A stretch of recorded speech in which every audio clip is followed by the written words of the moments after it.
IPLच्या इतिहासामध्ये जर सगळ्यात जास्त कोणी मारत असेल तर ते आहे वैभव सूर्यवंशी. कारण आम्ही भारी भारी बॅट्समन बघितले, क्रिस गेल बघितले, AB डिव्हिलियर्स बघितले, मॅकलम बघितले. असं कोणी धुलाई करत नाही. अरे ह्याने बॉलर बघतच नाही राव.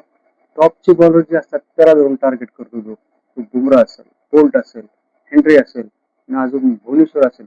जेवढे टॉपचे बॉलर आहेत त्याला अगोदर टार्गेट करतो. त्याच्या पहिल्याच बॉलला बाउंड्री असणार म्हणजे असणार. कमालचा बॅट्समन आहे. असा बॅट्समन आजपर्यंत कुठं झाला नाही आणि होणारही नाही. कमल आहे राव. आज कालच्या याच्यामध्ये RCB सारख्या टीमला वन वे हारणं म्हणजे जोक नाही ना.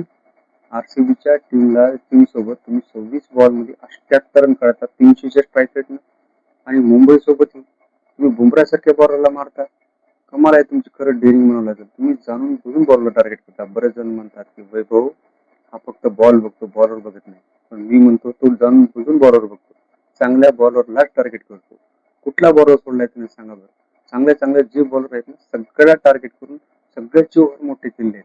बुमरा जे टॉपचा बॉलर आहे, एक नंबरचा बॉलर आहे, त्याला तो पहिल्या बॉलला छक्का मारतो. बाकीचं काहीच नाही.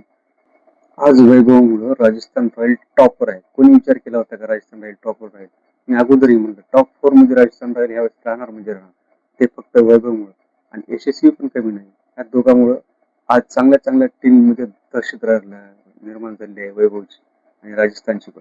कारण चेन्नईला बघितलं आपण त्यानं वन साइड हरवलं, मुंबईला वन साइड हरवलं, RCBला जी की IPL विनिंग टीम होती गेल्या वर्षी त्यालाही तुम्ही वन साइड हरवलं.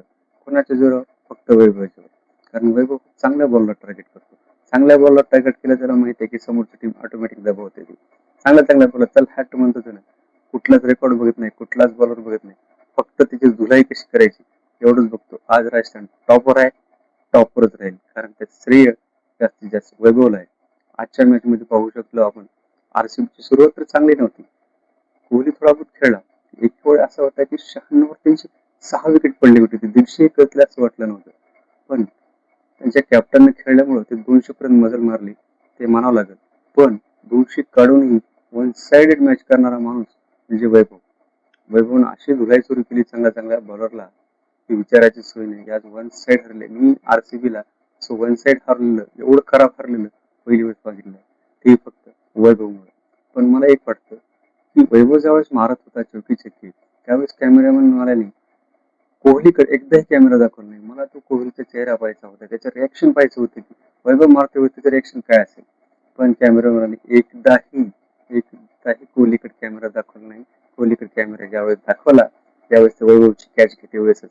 त्याच्या अगोदर त्याने कोहलीकडे एकदाही कॅमेरा दाखवला. आज IPLच्या सर्व टीम कोमत आहेत आणि फक्त वैभव जमत आहे. सगळ्याच याच्यामध्ये आज दहशत निर्माण झाली आहे. प्रत्येक जण फक्त भीती ती कोणाला? वैभवला. कारण वैभव कधी काय करत सांगता येत नाही. चांगले चांगले बॉलर घाबरत आहेत. असं कुठलाच बॉलर नाही की ती म्हणते की मी टार्गेट करलं वैभवला. आणि वैभव पासून कसं वाचायचं हे बघत आहेत. पण वैभव असा आहे की सगळ्याला टार्गेट करतोय. कुठलाही बॉलर असो जगातला प्रत्येकाला धुलाई करतोय. याला लवकरात लवकर भारतीय टीम मध्ये आणणं आवश्यक आहे. आणि वैभवमुळे तुम्ही पाहताय अभिषेक शर्मा देखील फिका पडलेला आहे. संजू सॅमसन फिका पडलेला आहे. काही दिवसाला अशी वेळ येईल की ह्या दोघा तिघांमध्येच पहिलं नाव जर असेल कोणाचं तर वैभवचं. कारण ते बॅटिंग तसं करते. सगळ्याचे स्ट्राईक रेट 200च्या आसपास आहेत आणि ह्याचं स्ट्राईक रेट 300च आहे. आज कालच्या मॅच मध्ये पाहतो तुम्ही 26 मध्ये 78 300 स्ट्राईक रेट होतं. मुंबई सोबतही 18 बॉल मध्ये 39 300 स्ट्राईक रेट होतं. 300 स्ट्राईक रेटने खेळणं जोग नाहीये. तीही अशा चांगल्या चांगल्या बॉलला टार्गेट करून मानला वैभव.